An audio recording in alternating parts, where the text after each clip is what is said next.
There's a growing consensus that people prefer a mix of uses, and mixed use projects may be the key to getting people back into the office. But there's still a lot of questions that remain. What retail tenants make the most sense in a mixed use projects? Should a shopping mall or a lifestyle center start adding in apartments? What about hotels? What about office space? Right now, we're going to do a live Q&A to try and answer as many of those questions as we can. We've got Josh Pogue and Lela Cirjakovic right now on everything we know about retail. It's the show where we tell all of you everything we know about retail. We broadcast live most Thursdays at noon Eastern, 9 Pacific. This week, we're doing a special Tuesday show. You can watch us anytime. You don't have to watch us live. We're always over on YouTube. You can get to our YouTube archive by going to everythingweknow.show. My name is James Cook. I research retail and real estate for JLL, and I'm coming to you live from Indiana. And we're going to welcome in our guests right now. We're not wasting a second. We're getting right into it. First off, we've got Lela Cirjakovic. Lela, welcome. Thank you, and great job pronouncing my last name, although you did have some help. I mean, you're helping all of us. You've got it written out phonetically right there on the screen. I love it. So, Lela, you are the very brand newly minted managing director of multi-housing property management at JLL. This is just a new business at JLL. How long have you been on board? Well, officially, my start date was August 1st, but I've been working in the background on the business strategy with various JLL leaders. And as you know, JLL has been in the property management business for decades. And this presents an opportunity really to fully service our clients across the platform. So it's great to be here and really excited about the resources that we can bring to our clients. I love it. So we brought you in as our multifamily management expert. And then we've also brought in Josh Pogue, who's the president and CEO of Pogue Shopping Centers. Josh, you're joining us from Memphis, Tennessee, right? That's right. I appreciate it, James and Leela. It's a pleasure meeting you, and I look forward to working with you on new projects. Absolutely. Likewise. So Josh, Pogue has a portfolio of lifestyle centers like the Roosevelt Collection in Chicago, the shops at Highland Village, my favorite, the shops at Perry Crossing in Indiana. Just for the folks who aren't familiar, those are all lifestyle centers, but what does that mean? Yeah, so actually, my dad, Terry McEwen, created the first lifestyle center back about 35 years ago and trademarked the term lifestyle center. And we did a horrible job of defending it, and so now we've lost that. But what we mean is an outdoor center with high quality tenants from food and beverage to soft goods to fitness.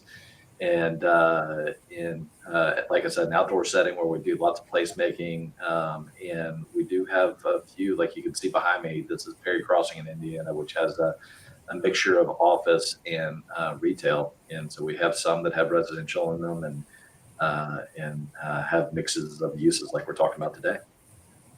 And I should say, I'm not today, but often I'm over at the shops of Perry Crossing in a co-working space there. And I can't tell you what's that. I'm trying to point to it, but it's oh, right. Your hand's disappearing. Right. But that's it right there. I think my office would be over your left shoulder. right. I think, but I'm such a fan of having retail and food and office, residential. There's hotels there as well. All of it's in one place. And it seems like a topic that lots of people are really excited about. So a couple of weeks ago, we did a big webinar with, I don't know, like hundreds, maybe 1,000 people joined in. And the hot topic really was about mixed use development. We had so many questions submitted that we didn't get to tons of them. So I've got a list of questions we haven't talked about yet that people submitted already that we're going to get to. Plus, folks who are watching live right now, we're on YouTube and LinkedIn Live. If you have questions about mixed use or multifamily for Leela, type them into the chat, and we're going to get to as many of your questions as we can. I want to start real high level, and Leela, maybe we'll kick it off with you. What makes, from an occupier standpoint, so like, and it could be somebody who lives in an apartment, or from an investor standpoint, what makes mixed use so attractive? Sure. James, you and I think Josh, you both sort of teed that up by saying, talking about lifestyle centers. And when we think about mixed use from an occupier perspective, I think it really caters to what occupiers, particularly in multi, want today. They value experience, whether you're talking about Gen Z or you're talking about a Gen X resident who is abandoning their cars and their suburban lifestyles and really seeking that urban like lifestyle experience where they can live. And I think this has been overused, but it still makes sense. They live in a multi property, they get up in the morning, on their way to work, grab a cup of coffee, and perhaps like you, work means in a flexible office space. And then they go to work in an office that has experiential amenities. And it's attractive to today's occupiers from that perspective because over everything they value experience, which really means their time. I think from an investor and owner perspective, there are a lot of reasons why this is attractive. The first one might be economic reasons. So mixed use, I think, represents or presents a opportunity for diversified tenant bases, which means diversified income flows.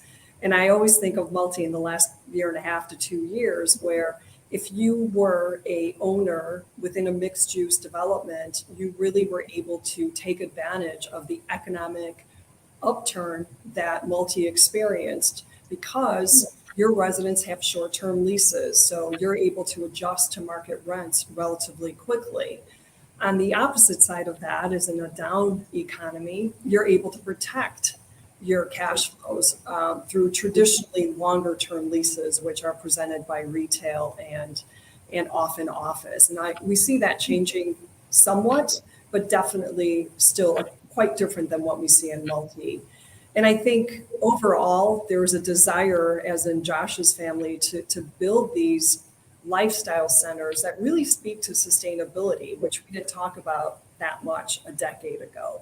But today, I think it really presents a way for developers to build property that is not just aesthetically pleasing, but it also is conserving the environment because you're using less land to deliver this type of an experience. And then finally, that's attractive to individuals who really seek a walkable lifestyle. Yeah, that's great. So it's so funny because I have all these questions that people submitted and they're kind of all over the place. And I was trying to think, well, I was starting to put them in logical order. And I realized, you know what, this is an Ask Me Anything. So we're not going to go in any special order. Josh, this one's for you. And this comes in from Luke. While developing mixed-use projects and going through tenant selection, and I think here they're talking about retail tenants, what sort of determination do you use when it comes to deliveries and distribution? Interesting. I'm not quite sure. What do you think of that, Josh? Well, so this is kind of one of my obsessions. So when you talk about e-commerce, I mean, I've been getting this question for the last decade about e-commerce destroying retail and killing retail and all that type of stuff. And at the beginning, I had to explain it a lot, and most people get it these days, is that e-commerce is additive to physical retail. And so what e-commerce retailers have figured out is that they have to have physical stores in order to become profitable because marketing, the shipping, the returns, I mean, the expense side of e-commerce makes it unsustainable in a standalone format. So this is where we've been theorizing a lot about how to bring e-commerce and how to make it easy for the retailer and for the consumer.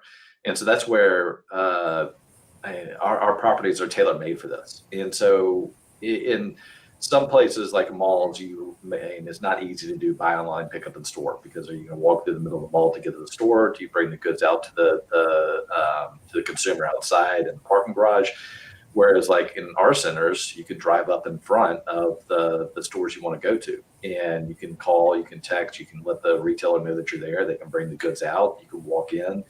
And a lot happened during COVID, where when we were shut down, we immediately put in parking spaces dedicated to curbside delivery. And so this is where like the next evolution and where we're looking at redevelopment now. This is very important. I mean, we work not only for the consumer, but then we also have to figure out, as more and more deliveries come to the stores, how do we work those logistics into the back so they don't disrupt the consumer experience? And so that division of making a great experience on the front, allowing for ease of access to the stores from the rears, and how to keep the conflicting parking and drive aisles separate. There's a lot that goes into that, but that's where, like, yes, I mean, I've been obsessed about how the blending with e-commerce and industrial, essentially with retail, is happening, and is going to accelerate in the near future as people get more and more effective on their e-commerce in their omni-channel strategy. Well, that's interesting. You know, we talked about mixed use having office and retail and multifamily, but you know, what about industrial, little mini warehouse and distribution? That could make some sense. Yeah, I mean, we've looked at micro fulfillment to put in maybe micro fulfillment behind some of the stores, or maybe in a box that we don't fully utilize anymore, because not only does it allow for more deliveries in the trade area, but if you think about it, a retailer can have 10 times as many SKUs that they can deliver from that box. And so they can reduce their square footage of retail space to have their warehousing in the back. I mean, there's different ways that we can adjust over time to essentially blend industrial into retail, which is kind of ironic, because that's the one use I said would never be in a retail shopping center. Now here we are talking about trying to figure it out. It's, you know, you wait long enough and eventually every crazy thing happens. Well, This one came in from Sharif. With multifamily assets growing in popularity, is there a trend to build multifamily in B and C shopping malls?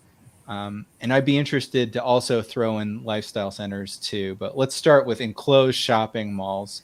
Leela, what do you think? Well, I think it depends.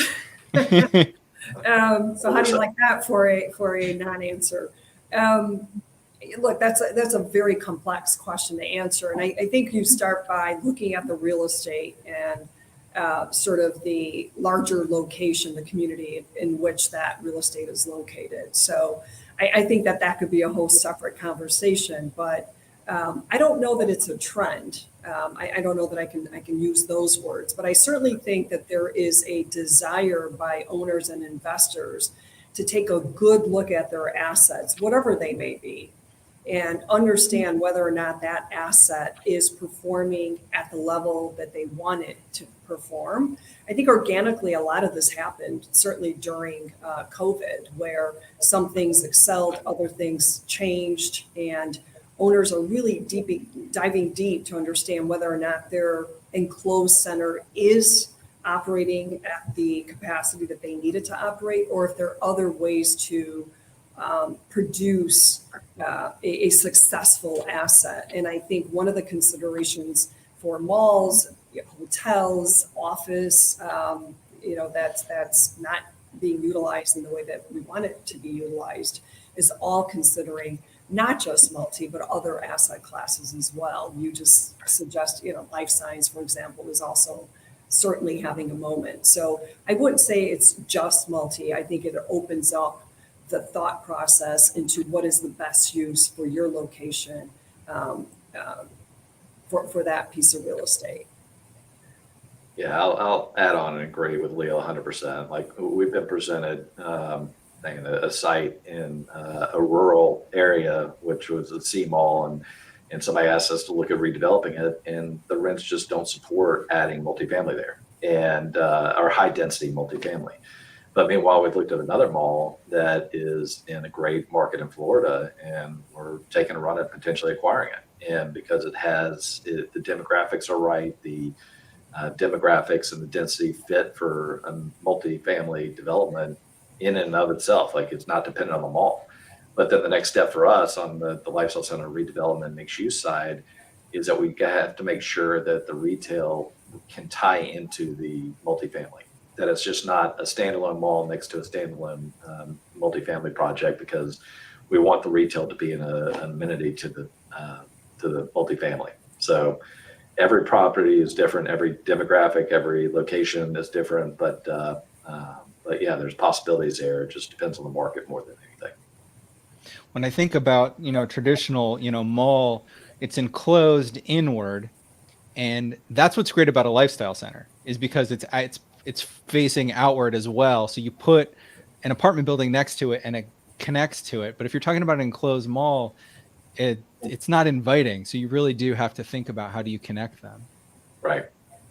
Yeah. And so, like, I was talking to one large mall owner a couple weeks ago and explaining to them that you can't just develop a multifamily adjacent to the mall and have it work. You have to actually add some restaurants and placemaking. You have to tie it into the entrances into the mall so that the consumer can go back and forth easily. But you really have to add stuff to help the multifamily be all that it can be and maximize its effectiveness. All right. Well, here's a question that came in from Josh. Which approach do you use to determine your best asset mix within a mixed-use development? And he's specifically wanting to know about leisure and entertainment. So, Josh, that sounds like a question for you. Yeah, I mean, with any merchandising, mix in lifestyle centers or any retail development today, we like to start with food and beverage because that's what brands your retail. A restaurant can bring in 500,000 customers a year. And so that really drives a lot of traffic. And as Leela said earlier, we want uses that will cater to a customer in the morning, whether that's fitness, coffee, bakery. We want uses that'll bring a customer in the afternoon. And that could once again be fitness, because people use fitness and yoga as a social outlet. And it can be cocktails, it can be dinner at night. And then layer onto that all the soft goods and hard goods. And entertainment is a key part of that too. And it's trying to figure out the right kind of entertainment that drives the right consumer. And by right consumer, I mean the demographic of your property and location. So once again, it may not be a luxury consumer, it may be a middle-class consumer, it could be an upper middle-class consumer, but custom tailoring that merchandising to that demographic is extremely important. And so, yes, that's where leisure, entertainment play a part of that. And like you mentioned, in Perry Crossing, we added a couple of hotels. We sold land for a hotel developer to come in. And we love that because that keeps people on the property, and they like to get out and spend money on a regular basis as they're there for 1 or 2 nights. And it also helps brand the property, because hotels are, once again, they have strong brands that contribute to the overall atmosphere of the property. So here's a question.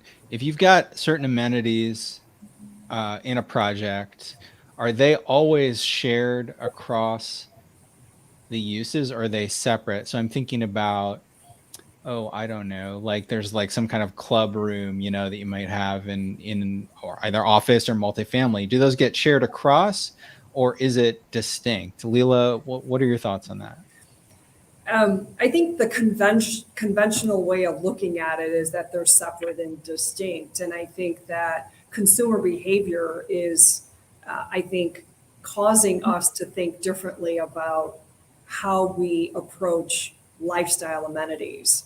And, for me, and I think Josh as well, there's a distinct difference between amenities and activation of amenities. So while you might be delivering, I always think back, I've been in this business way too long, so I'm not going to mention how long, but there was a time when owners built amenities that were essentially a marketing piece.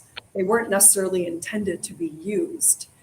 I think today, Josh, we can say that we spend a lot of time thinking about the amenity and how it will be used. It doesn't make sense to pour a lot of money into an amenity that an occupier doesn't want. And so understanding what's important, and I think, again, going local, really digging deep.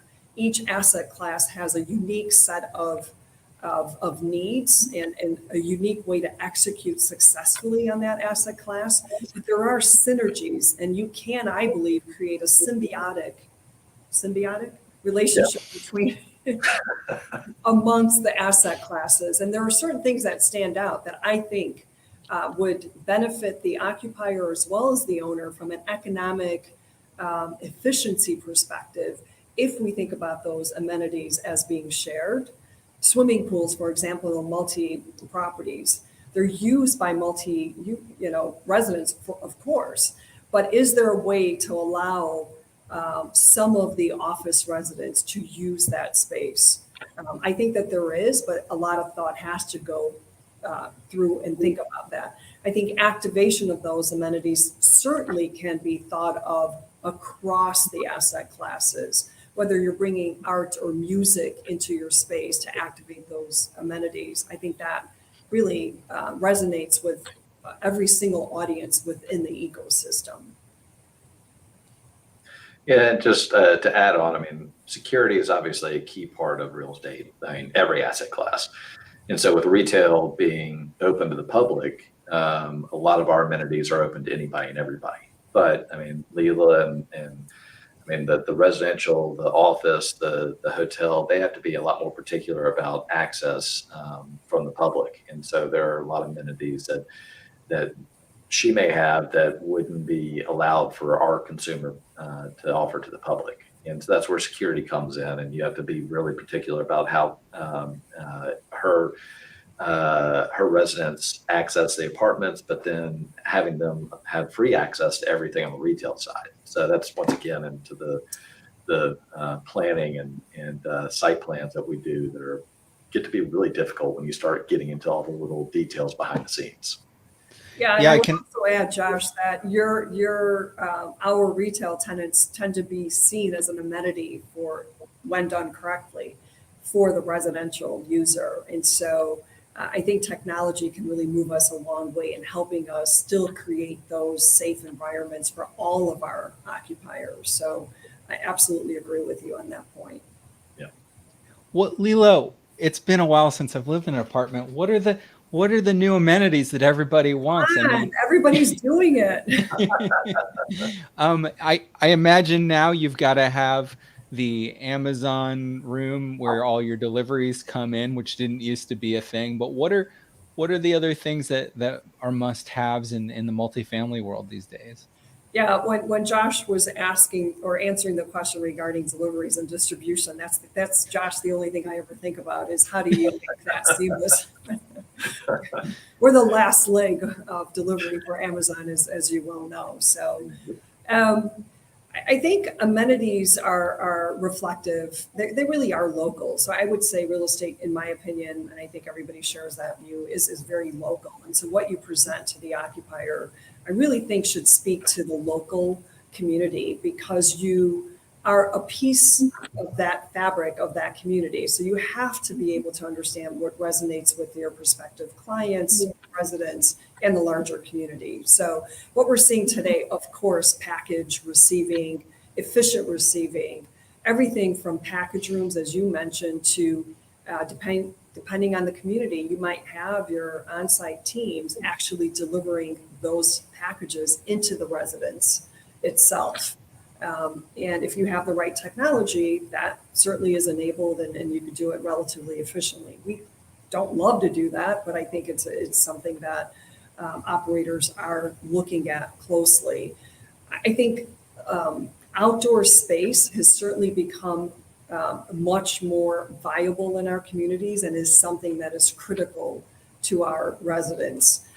And take that to the next level, outdoor workspace is something that we're also looking at. Josh, I think you've seen that, or you've done that very successfully, where a person can come to your mall and sit in a space and work with a cup of coffee. And we're seeing the same thing. And again, I have to say that I believe all of these uses are dealing with the consumer, and all of these consumers have very similar preferences. So we learn from each other and grow together, I would say, when we're serving these communities. But outdoor workspace is a really, really great thing. And Yeah, so I'll lean over so like you can see over.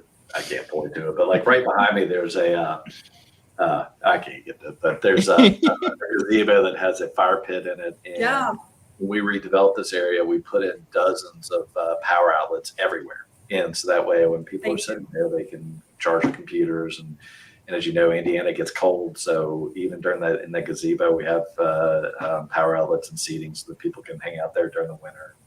And yeah, there's people that come out there every morning to walk.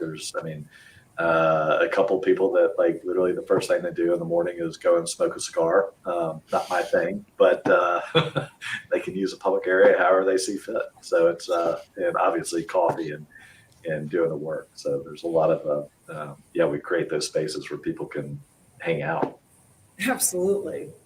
Yeah, just the synergy between those different, you're activating a space, thinking about retail, but it's also activating it for the, the office user or the apartment dweller. It's all great.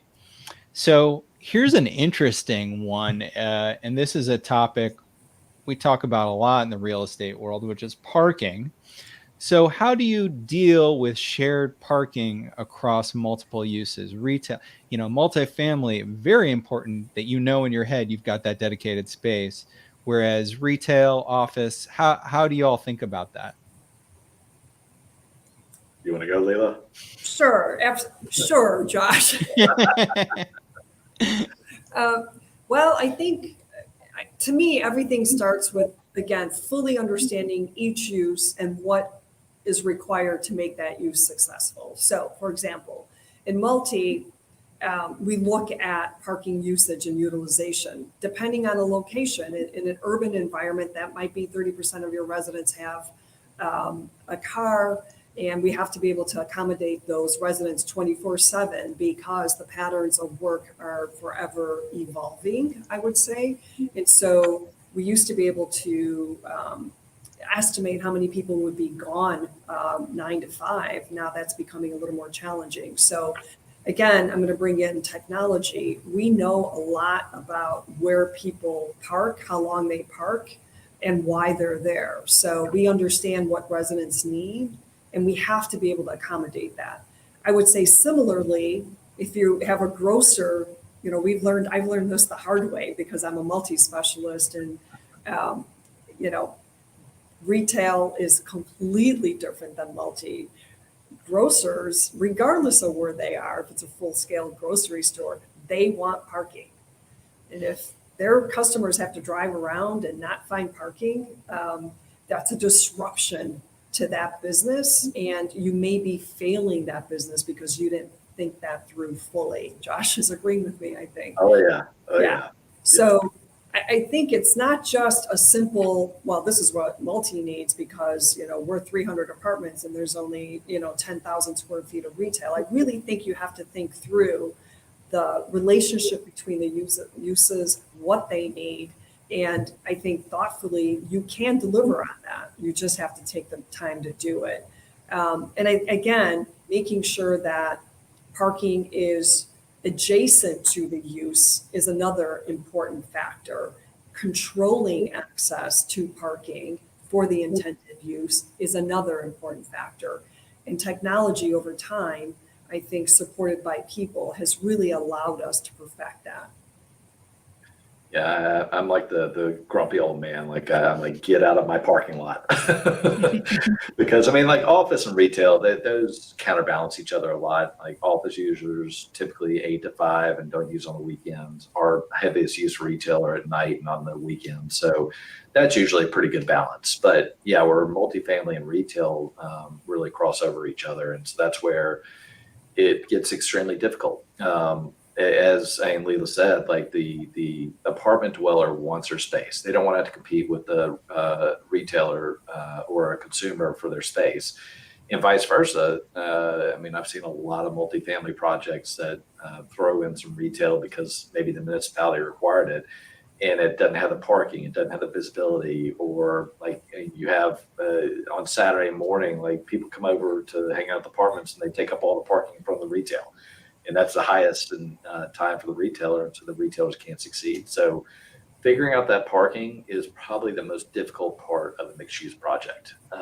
And where we've addressed it is you look at like where the entrances are for the multifamily and make sure that there's easy access to parking from that entrance so that the apartment dweller isn't having to go a long way and making it inconvenient for that apartment dweller to park in the retail parking.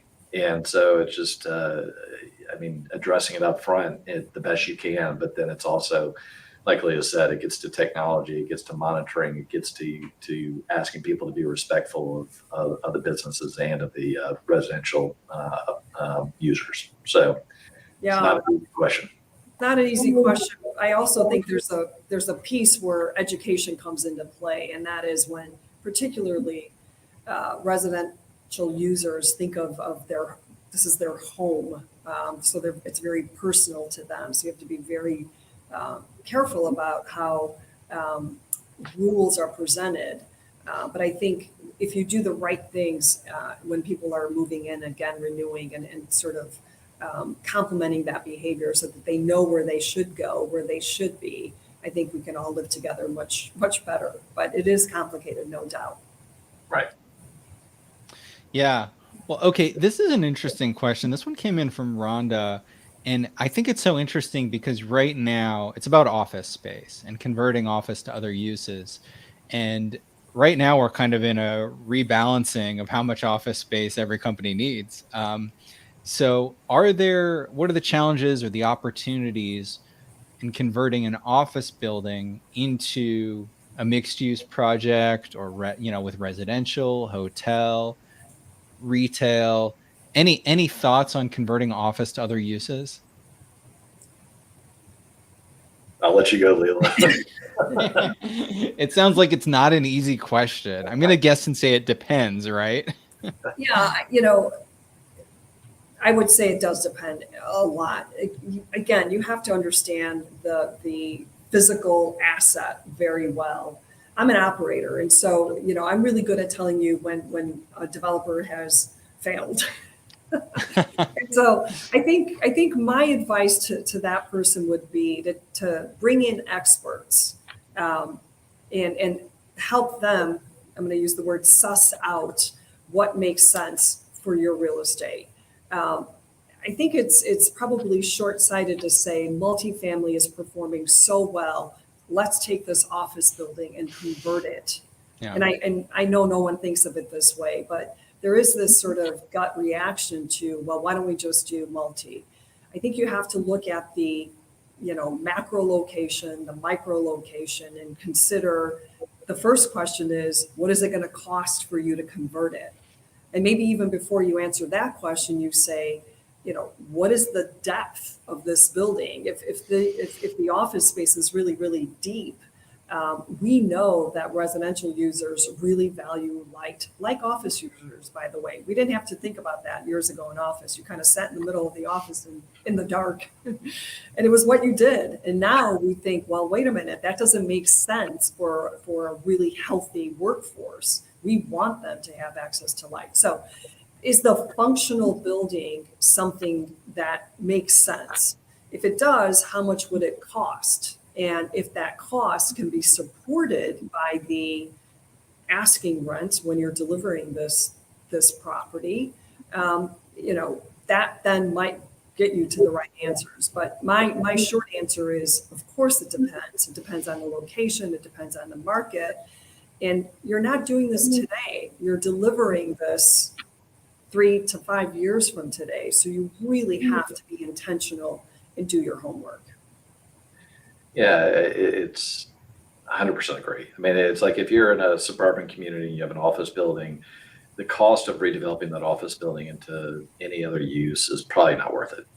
Just because you're going to have non-standard floor plates, non-standard apartments, and so then what's your exit, and do people, institutional buyers, are they going to want to buy it? And it's almost cheaper to just rip it down and restart.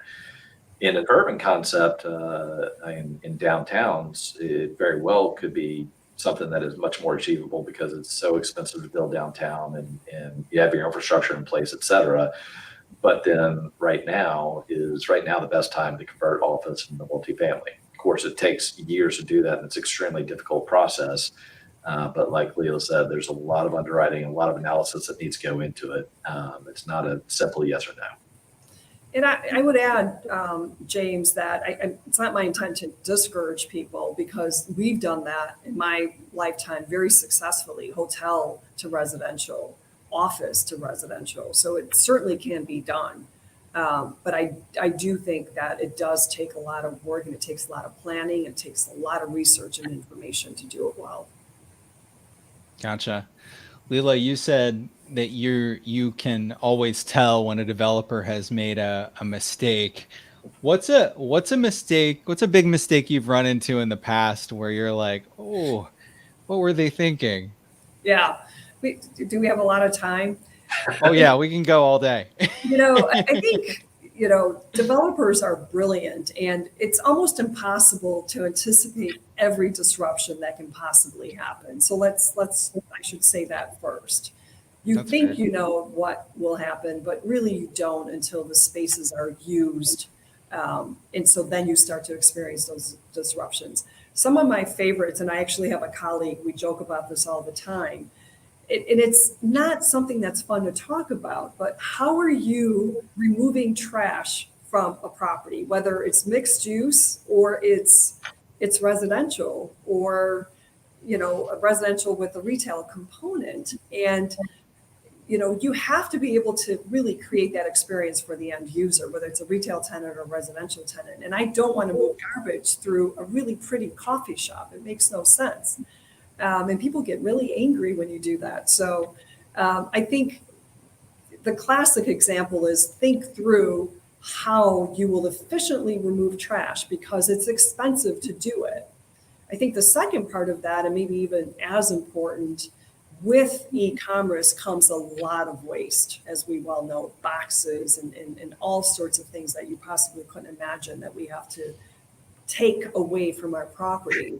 So thinking through recycling, which by the way resonates with, I think, occupiers. It's not just important to landlords because of sustainability and cost. It resonates with their clients. So to me, trash is the funniest and sometimes the most aggravating example. But done correctly, it can really save a lot of dollars. James, you hit on parking, so we won't talk about that. A lot of parking sort of whatever. Anyway, but I think the other thing is particularly when you have a restaurant use on the ground floor of a residential building, we have to think about noise from the residents down to the restaurant if it's a quiet restaurant, and smell. And all of these things can be mitigated, I think. But again, bringing in the right experts, your operators at the very beginning when you're talking mixed use and redevelopment or development, I think really helps to mitigate some of these issues that can be disruptive to an owner financially or disruptive to an occupier. Josh, I'm sure you have better examples. Well, to touch on that last point, I mean, that was what I was going to bring up is the smells.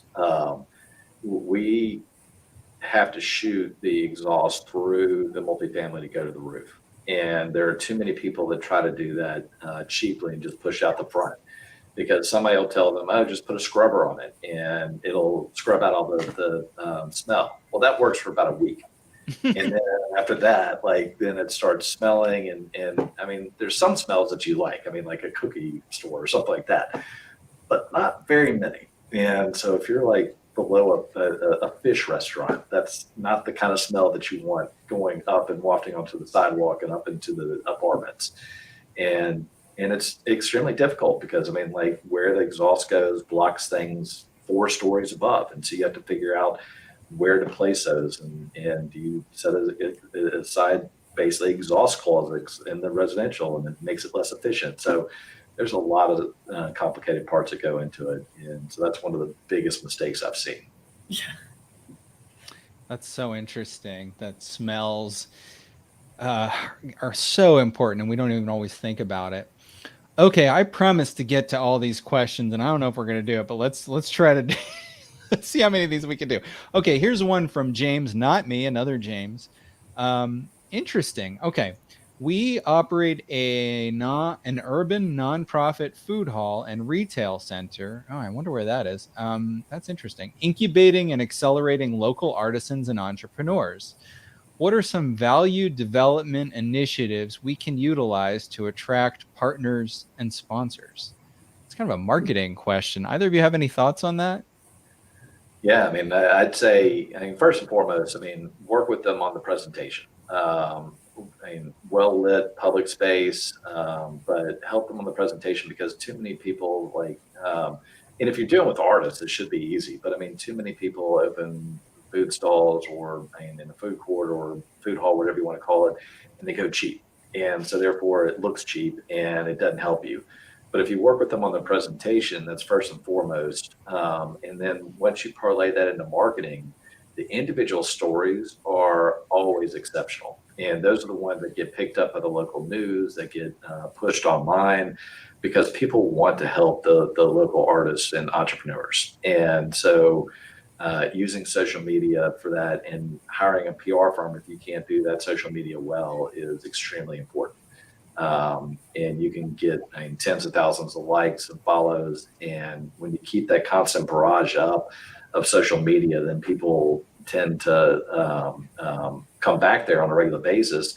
And that's what sponsors want. And so it feeds on itself. Once you have a lot of followers and sponsors are willing to come in and help the local community and those artists. So it all builds on itself. I love that because, people are always out there looking for that new, cool food item and the individual story that attracts them.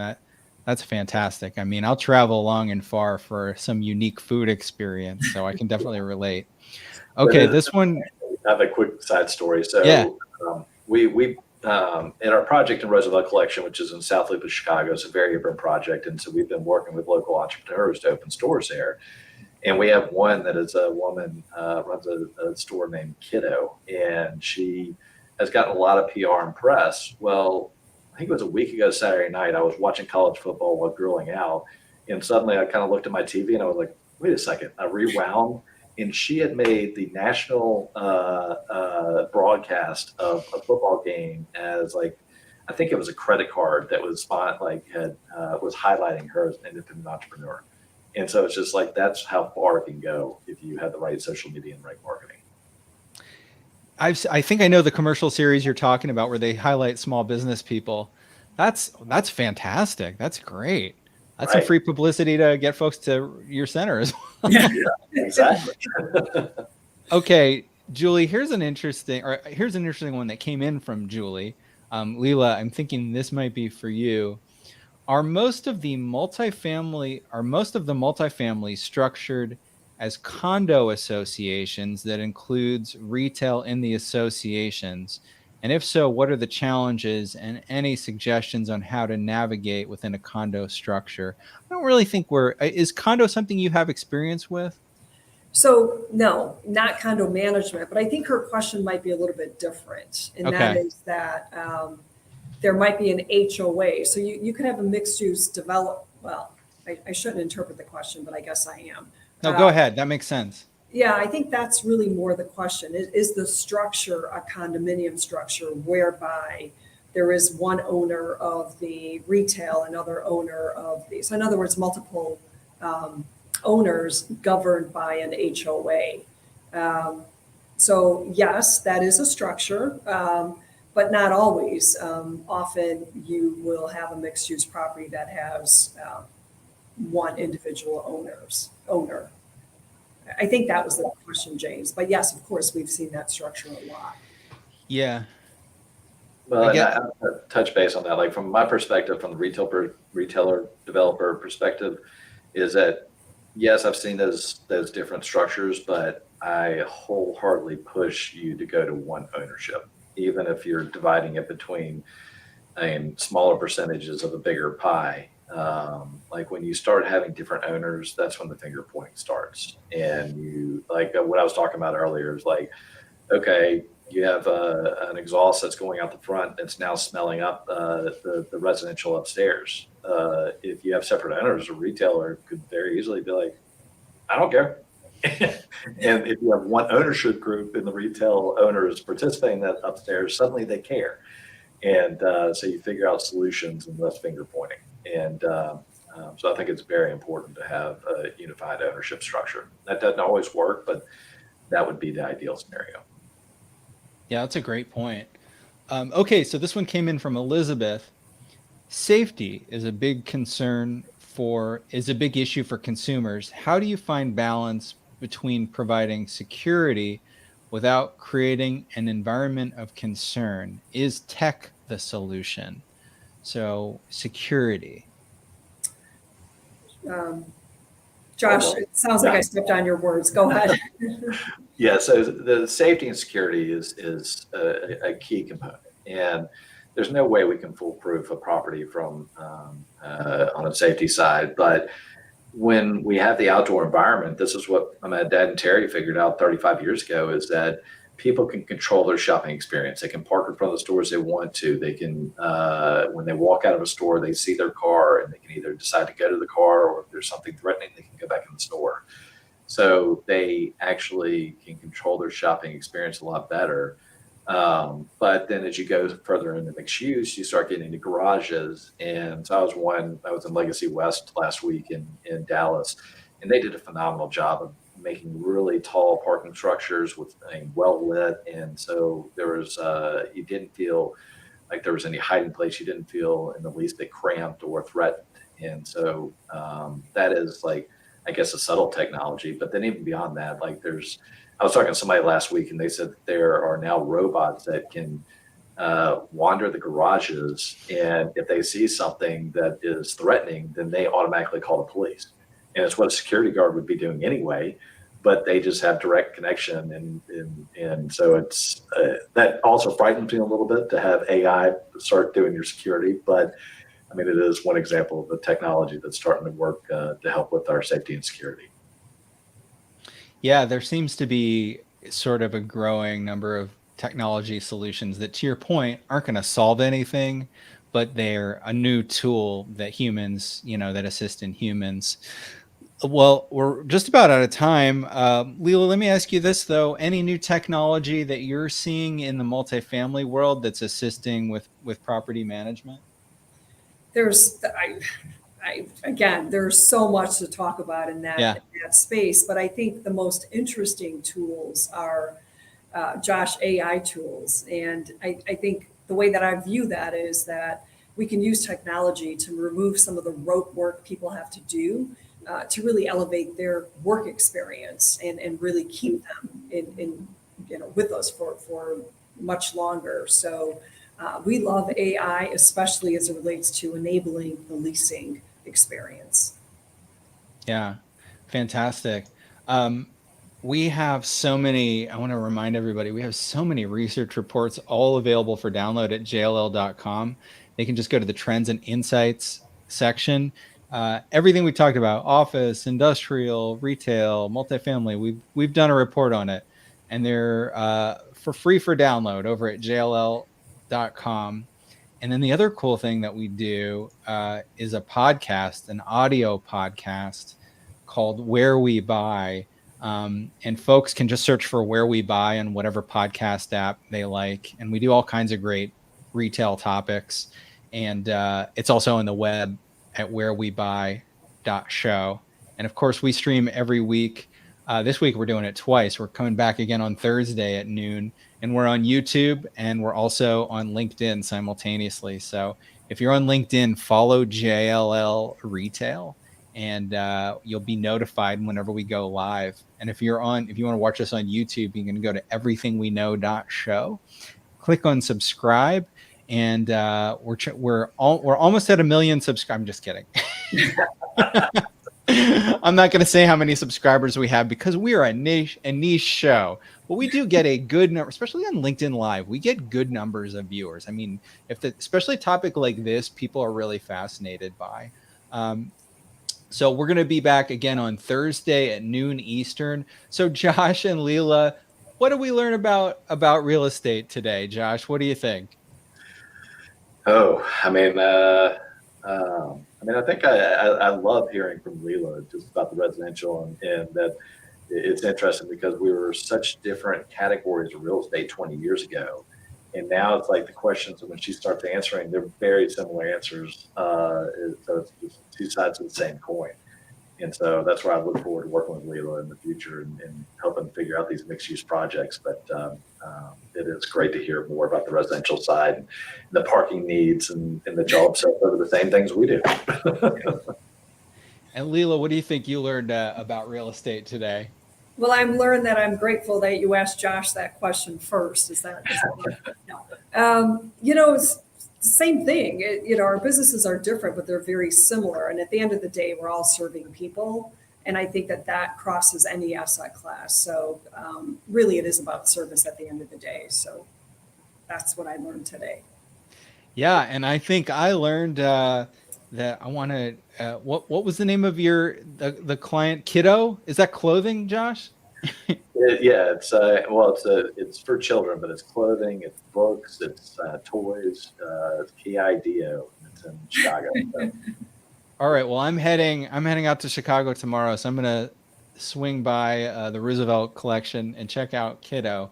And that's what we learned about retail and real estate today. If you want to know more of everything we know about retail, you can join us here again later this week.